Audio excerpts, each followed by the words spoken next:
முருகனே துணை. வாராகி தாயே போற்றி, வளம்யாவும் தந்திடுவாய் போற்றி. அனைவருக்கும் இனிய வணக்கம். ஆன்மீகம் ஸ்டார்ட்ஸ் உங்களை அன்புடன் வரவேற்கிறது. நம்ம சேனலை சப்ஸ்கிரைப் பண்ணிக்கங்க. பதிவு என்னவென்றால், சொந்த வீடு கட்ட வேண்டுமா?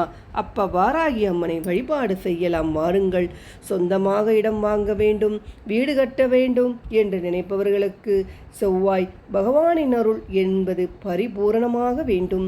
அப்படி செவ்வாய் பகவானின் அருளை பெற வேண்டும் என்றால் செவ்வாய்க்கிழமை அன்று வழிபாடு செய்ய வேண்டும்.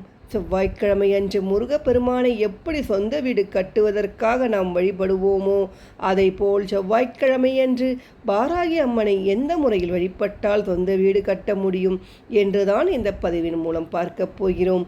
பார்ப்பதற்கு ஆக்ரோஷமான தெய்வமாக திகழக்கூடிய வாராகி அம்மனை முழு மனதோடு நம்பி வழிபட ஆரம்பித்தோம் என்றால் நம்மை குழந்தை போல பார்த்து கொள்ளும் தெய்வமாகத்தான் அவள் திகழ்வாள்.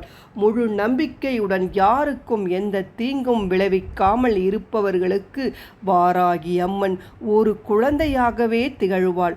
அப்படிப்பட்ட வாராகி அம்மனை வீட்டு பூஜை அறையிலோ அல்லது கோவிலேயோ எப்படி வழிபட்டால் சொந்த வீடு குடியேறும் யோகம் உண்டாகும் என்று பார்க்கலாம்.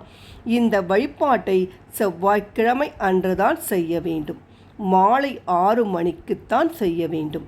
வீட்டில் வாராகி அம்மனின் படம் இருந்தால் அந்த படத்தை சுத்தம் செய்து சந்தனம் குங்குமம் வைத்து கொள்ளுங்கள்.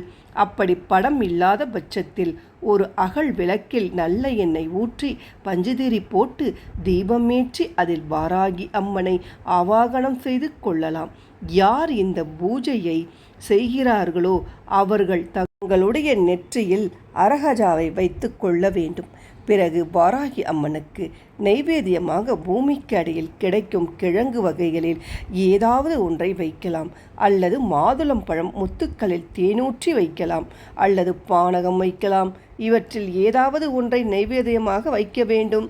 வாராகி அம்மனுக்கு சிவப்பு நிற மலர்களை கொண்டு அலங்காரம் அர்ச்சனை செய்ய வேண்டும். பிறகு வாராகி அம்மனுக்குரிய மந்திரத்தை 3 முறை உச்சரிக்க வேண்டும். மந்திரம் ஓம் குண்டலினி புரபாஷினி சண்டமுண்ட விநாசினி பண்டிதஷ்ய மனோன்மணி வாராகி நமஸ்துதே அஷ்டலக்ஷ்மி ஸ்வரூபிணி அஷ்டதாரித்ரிய நாசினி இஷ்ட காம பிரதாயினி வாராகி நமஸ்துதே.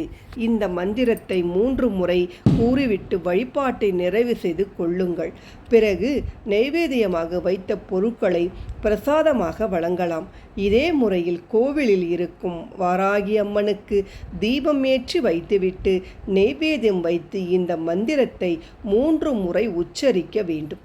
பிறகு அந்த நைவேத்தியத்தை கோவிலுக்கு வருபவர்களுக்கு பிரசாதமாக தந்துவிட வேண்டும். வழிபாட்டை தொடர்ந்து 9 செவ்வாய்க்கிழமைகள் செய்தவர் சொந்த வீடு அமைவதில் இருக்கக்கூடிய அனைத்து விதமான பிரச்சனைகளையும் நீங்கி விரைவிலேயே சொந்த வீட்டில் குடியேறும் யோகம் உண்டாகும் என்று சொல்லப்படுகிறது. நம்பிக்கையுடன் செய்து நல்ல பலனை பெறுங்கள் என்று நான் இந்த பதிவை நிறைவு செய்து கொள்கிறேன். அடுத்த நல்ல பதிவில் பார்க்கலாம். நன்றி, வணக்கம்.